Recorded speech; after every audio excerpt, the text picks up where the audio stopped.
네, 시장 피셜 오늘의 피셜 시간입니다. 앞서서 이야기 나눴던 위드금융의 정태근 팀장 그리고 현대경제연구원 최영호 고문과 이야기 나누겠습니다. 두 분 인사 나누시죠? 반갑습니다. 안녕하세요.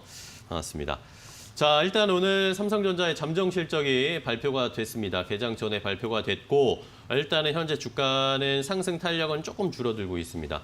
실적 다시 한번 정리를 해드리고 가면 삼성전자의 3분기 잠정 영업이익이 12조 3천억 원을 기록을 했습니다. 전년 동기 대비해서 58.1% 증가했고 시장의 컨센서스는 한 10조 원대를 예상했는데 이것을 훨씬 뛰어넘는 어닝 서프라이즈. 매출액도 64조 원대를 예상했는데 66조까지 매출이 나오면서 그야말로 깜짝 어닝 서프라이즈를 기록을 했습니다.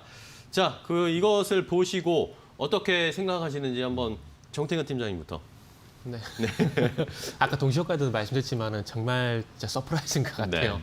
네. 이재현 거도 아까 얘기했었지만은 현대차증권에서 가이드에서 제일 높았었거든요. 11조 7천억을 그렇죠. 예상 제일 높았는데 그 상단까지 뚫어버렸다 해야 될까요? 이 12조 3천억이 나오게 되면서 정말 잘 나왔는데 잘 나온 것도 중요하지만 이제 3분기 뭐 실적 이제 발표가 됐고 이제 4분기를 가게 되면은 이제 4분기 연말까지 실적 흐름이 이어질까도 좀 중요하거든요. 네. 그러면 앞으로 이제 또 14조 원, 15조 원 이렇게 시장 기대치는 커질 건데 시장 예상치를 뛰어넘을 때는 당연히 호재가 되지만 또 반대로 시장 예상치에 부합하지 못하게 되면 이게 또 악재가 되거든요. 네. 그래서 너무 잘 나와서 솔직히 좀 걱정이 됩니다. 네. 4분기 때 예상치에 부합을 못할까 봐. 그래서 일단은 뭐 예상으로는 반도체 부분에서 한 1조 원 정도 더 2분기 대비해서 1조 원 정도 더 나온 것 같고, 그리고 이제 IM, 그러니까 모바일 부분에서 일단은 뭐 한 4조 원 정도 나오게 되면서 진짜 말 그대로 화웨이가 좀 제재에 들어가게 되면서 화웨이 어떤 경쟁을 벌였던 저가폰 시장에서 상당히 좀 확고한 어떤 입지를 다지게 되면서 판매량을 늘렸던 게 주요했던 것이 아닌가라고 뭐 리포터가 나왔는데 그 부분이 좀 맞지 않을까라는 저도 그러게요. 동의가 좀 됩니다. 네. 자, 정태근 팀장과 이야기를 나눠봤는데 말씀해 주신 것처럼 화웨이 제재가 미국의 네. 화웨이 제재가 이게 과연 우리에게 어떤 영향을 줄까 그런 여러 가지 이야기들 시나리오들이 나왔었는데 결국에는 우리에게는 호재로 받아들이는 거에 맞다고 보실 수 있겠죠? 그럼요. 네네. 지금 화해만 하는 게 아니라 SMIC라든가 또 심지어는 TSMC까지 지금 제재를 하고 있기 때문에 이런 부분들이 가면서 특히 화해의 제재를 통해서 지금 삼성전자의 스마트폰이 세계 1등으로 지금 올라가는 그런 또 쾌거까지 올리고 있는 네. 부분들이 분명히 호재로 갑니다. 그런데 제가 예상한 거는 이렇게 어닝 서프라이즈 12조가 나면 지금 정도 시장에 6만 1,500원에서 6만 2,000원까지 가야 되는데 아직 그러니까요. 거기까지는 지금 못 갑니다. 속도를 못 내요. 그렇다면 우리 동학개미 우리 개인 투자자들이 얼마나 현명한가가 지금 나오는 겁니다. 네. 자, 지금 이 실적이라는 것은 얼마나 경기 회복 속도가 빠르냐를 얘기를 하는데 지금 좀 의심의 눈초리로 보시는 것 같아요. 지금 예상만큼 빠르고 넓게 퍼졌냐 이거에 대해서는 동의를 하지만 너무 앞서가는 거 아니야? 그리고 이거 피크아웃 되는 거 아니야? 다음 분기에는 떨어질 거 아니야? 그쵸. 이 심리적인 상태가 분명히 지금 녹아 있다고 생각합니다. 따라서 너무 앞서가거나 또는 피크아웃된 부분들에 대한 지금 어떤 의구심이 지금 6만 원대를 조금 넘긴 상태로 가는데 오늘 2시까지 한번 이것들은 이제 보시고 조정이 한번 분명히 있을 것 같습니다. 그러면 네. 그 이후에라도 추세에 맞춰진 부분들을 여러분들이 감안해서 하셔야 되고요. 아까도 말씀드렸습니다만은 이제 내일 장이 우리가 안 열리기 때문에 너무 조급하게 하시는 것보다 일단 한번 조정을 받은 상태에서 들어가시는 것도 굉장히 좋을 거라고 생각을 합니다. 네.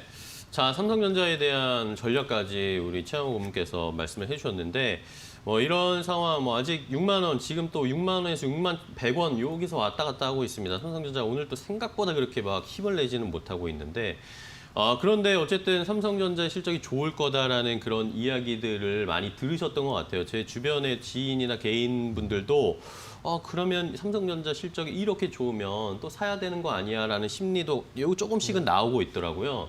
그런데 사실 좀 삼성전자 저는 개인적으로 삼성전자 사는 거 부담스럽다는 생각이 좀 드는데 삼성전자나 SK하이닉스 이런 걸 사야 할지 아니면 다른 쪽의 IT를 좀 시각을 넓게 봐야 될지 정태근 팀장님은 어떤 쪽이세요?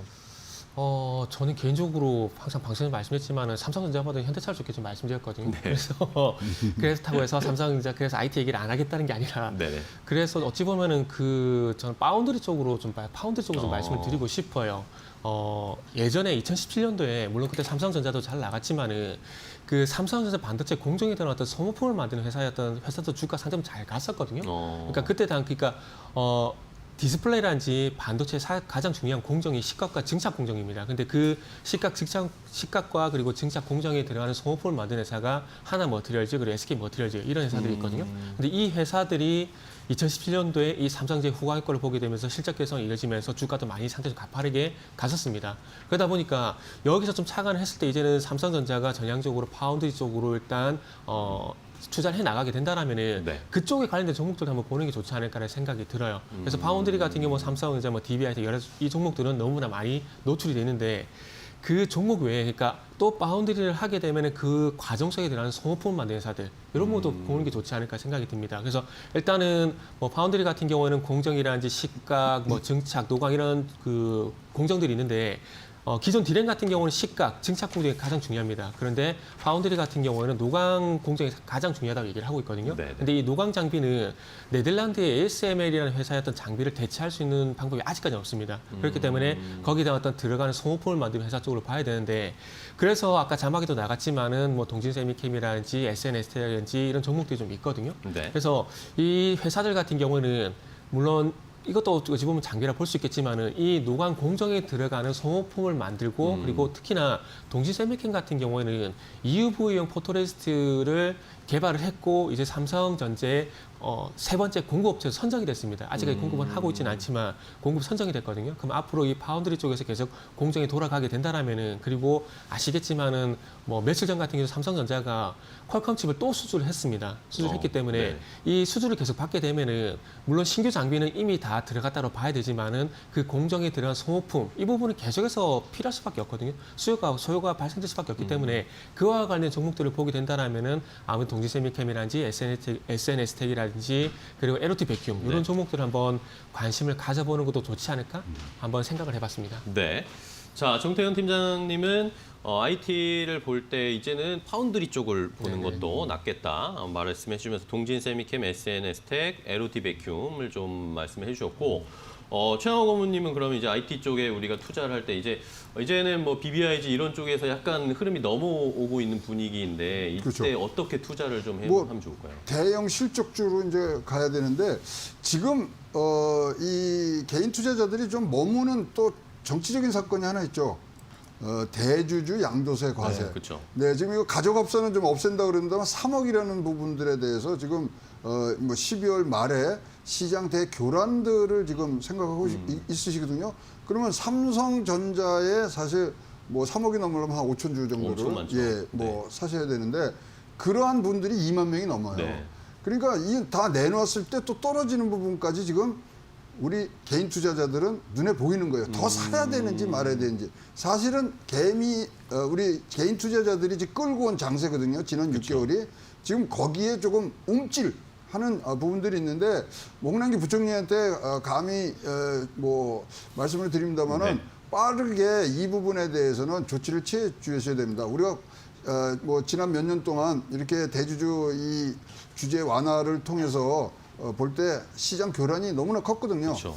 따라서 이 부분이 해결이 되는 것까지도 주말에 분명히 일어나면 좋겠다고 생각을 하고요. 그러면 다시 찾아오는 다음 주 월요일 장부터는 조금 더 활발해질 부분들이 굉장히 많다고 생각을 하고요.